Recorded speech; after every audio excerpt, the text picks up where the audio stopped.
আজকে হলো আমাদের পুরো 14 গোষ্ঠী 2025 ফার্স্ট পিকনিক আর পুরো ভিডিওটা রয়েছে কাউতালিতে ভরপুর। আমাদের ভিডিও মানে তো কাউতালি থাকবেই।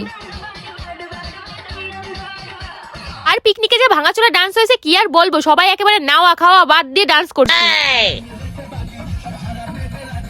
এদিকে বার্থডে বয় ফোন দিয়ে কেক কাটলো, ওরে বড়লোক, এরম বড়লোক জীবনে দেয়নি। আর এই পুরো ভিডিওটার মধ্যে রয়েছে মজা আর মজা। তো চলো বেশি কথা না বলে পুরো ভিডিওটা প্রথম থেকেই শুরু করি। আজকে হচ্ছে 19 জানুয়ারি 2025। এটা হলো আমাদের ফার্স্ট পিকনিক। তাই সকাল সকাল রেডি হয়ে বেরোই পড়ছি। কিন্তু পিকনিক স্পটে আসা দেয় শুধুমাত্র রান্নার মাসি আর আমার দাদাই আইসে, আর কেউ আসে নাই। আর গ্রুপে সবাই এমন SMS করা করছে যেন এখন না পৌঁছালি পরে গিয়ে আর পকোড়া পাবোই না। যাই হোক, এই যে হচ্ছে আমাদের পিকনিক স্পট, আর এনে এত সুন্দরভাবে ঘিরে দিয়েছে যাতে আশেপাশে পাড়ার লোকজন আসে উকি ঝুঁকি না মারতে পারে। আর এই যে এখানে হচ্ছে রান্না বান্না হবে, রান্নার প্রস্তুতি কিন্তু একটু একটু করে শুরু করে দেওয়া হয়ে গেছে। আস্তে আস্তে লোকজনও আসছে। তো পাশে একটা ক্ষেত ছিল, তো আমরা সেখানেই গেলাম একটুখানি দেখবো বলে। কি সুন্দর লাগছে ক্ষেতটা, একটুখানি দেখো। সুন্দর জায়গা দেখবো, মেয়ে মানুষ ফটো ভিডিও করবো না, একই হতে পারে বলো। তো এনে গিয়ে জম্বের ফটো ভিডিও তুললাম। আর তারপরে চলে আসলাম রিঙ্কির দিদিরা আসছে ওদের নিতে। দিদিদের এগিয়ে দিতে এসে আমরাও দিদিদের গাড়িতে উঠে পড়লাম একে অপরের ঘাড়ের উপরে বসে। তাই ওইটুকু আসলাম। আর এসে দেখি এইদিকে আরো সবাই এসে গেছে আর নাচ আস্তে আস্তে শুরু হয়ে গেছে।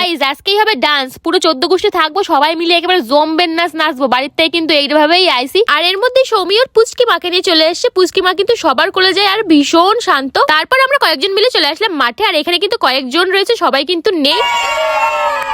আর কি কব গাইস, মাঠে আসে পড়তে না পড়তে এক একজনের ফটো ভিডিও চালু হয়ে গেছে। তারপরে দেই সব কয়টা একেবারে দৌড়ে আসতেছে। কেন দৌড়াচ্ছে বুঝতে পারলাম না। তারপরে পিছনে দেই একখান সার আসতেছে ওকে পিছনে।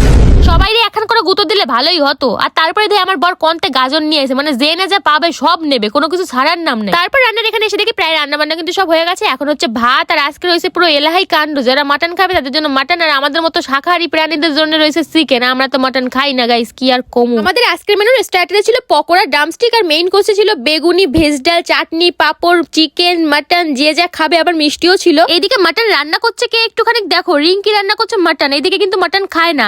তো তোমরা কি ভাবছো খায় না রান্না করছে? না গাইজ, একটুখানি খুন্তি শুধু নাড়াচ্ছে। আর দেখো মাটনের কালারটা কত সুন্দর। আমি যেহেতু খাই না, আমি তো বলতে পারবো না স্বাদ কেমন, কিন্তু কালার কিন্তু খুব সুন্দর হয়েছে। আর তোমরা কে কে মাটন খাও না অবশ্যই কিন্তু কমেন্ট করো। আর তারপরে চলে আসি পকোড়া নিয়ে। পকোড়া আমার দারুণ লাগে গাইজ, কি আর বলবো। আর এইদিকে তাকাই দেখি শিবম ভাই আমাদের কাজ করতেছে, ওরে কাজের ছেলে রে। আর তারপরেই শুরু হয়ে গেল ধুমতারানের নাচ। এরম নাচ হচ্ছিল যে পুরো পাড়ায় কাঁপে যাচ্ছিল। আমাকে শিবম ভাই তো একবারে লেভেল পার করে দিয়েছে, সে আর উল্টায় ধরে নিয়ে নাচতেছে। আর এরা কি লেভেলের নাচ করতেছে একটুখানি দেখো, যে যেরম পারতেছে সেরম নাচতেছে। এ না যা হচ্ছিল কি আর কব গাইস। সবাই এমন নাচ নাচতেছিল কি আর কব। আর এনে নাচের চোটে ঈশা তো একেবারে উল্টাই পড়ছে তাতে কি উঠে আবার নাচ শুরু করে দিয়েছে। আর আমাদের পিকনিকে খাওয়া দাওয়ার কথা ছিল দুপুরবেলা। দুপুর তো বাদ দাও, বিকেল গড়ায় সন্ধ্যা হয়ে গেছে, তাও আমাকে খাওয়া দাওয়ার কোনো নাম নেই। নাচের চোটে কিরম নাচতেছিলাম বাবু। আমাদের এরকম লাগতেছিল আজকে যাই হয়ে যাক, নাচ থামালে হবে না, খাওয়া দাওয়া গোল্লাই যাক। খাওয়া দাওয়া তো প্রতিদিন হয়, তাতে কি নাচ তো আর হয় না। সবাই মিলে এমন মজা করতে লাগলাম কি আর বলবো। তারপরে আমাদের রান্নার কাকিমা রাগ করে বললো এবার কিন্তু আমরা চলে যাবো, তারপর নিজেরাই খাবে। তাই না পেরে কেউ কেউ খেতে বসে পড়লো। আর এইদিকে এই বিটিটার একটুখানি দাও, ওকে ব্যাসে সবাই উঠে গেছে, কিন্তু ও এখন ওঠে নেই, হাত চাবাচ্ছে বসে বসে। আর তারপর আমাদের মধ্যে যারা যারা বাকি ছিল তারা প্রায় সবাই সেকেন্ড বাসে খাতে বসে গেলাম। আর মেনুতে কি কি ছিল তোমাদের তো আগেই বলে দিছি, কিন্তু কি আর বলবো, তৃপ্তি করে একটুখানি খাতেই পারিনি। রান্না হয়ে গেছে সেই দুপুরবেলা, আর আমরা খাতে বসেছি সন্ধ্যাবেলায়। খাবার গুলো একেবারে বরফের মতো ঠান্ডা। যাই হোক, তারপর খাওয়া দেয় সবাই মিলে একটুখানি এক জায়গায় হয়ে বইছি। আর এর মধ্যে একটু একটু করে সবার কাউতালি শুরু হয়ে গেছে। প্রথমেই দাও ইশারে, একেবারে ঢঙ্গি নাম্বার 1।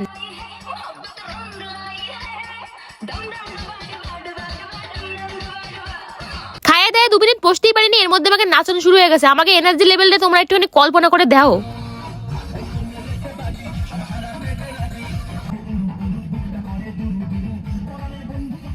তো এনে জম্বের নাচন নাচলাম। আর আমাদের পিকনিক কিন্তু অন্তিম পর্যায়ে চলে আসে। এখন আমরা চলে আসলাম সবাই মিলে ক্যাফেতে, কারণ আজকে আমাদের শুভ ভাইয়ের বার্থডে। আর এনে দেখো বার্থডে কেক নিয়ে আসা হয়েছে। আর বার্থডে কেকের উপরে যার নাম লেখা হয়েছিল কি আর বলবো, দেখাতে পারলাম না তোমাদের এরম নাম। আর আমাকে বার্থডে বয় এমন বড় লোক যে নিজের ফোন দিয়ে কেক কাটলো, কি আর বলবো। ওই কেক তো আমরা আর খাতে পারবো না, না জানি ফোনে কি না কি জীবাণু আছে। তাই ওই কেক ধরে সবাই মিলে ওরে জম্বের মাখালো। আর আজকের ভিডিওটা এইটুকু। তোমাদের কেমন লাগছে অবশ্যই কিন্তু কমেন্ট করো। আর ভালো লাগলে কিন্তু লাইক কমেন্ট করতে ভুলো না। আজকের মতো টাটা।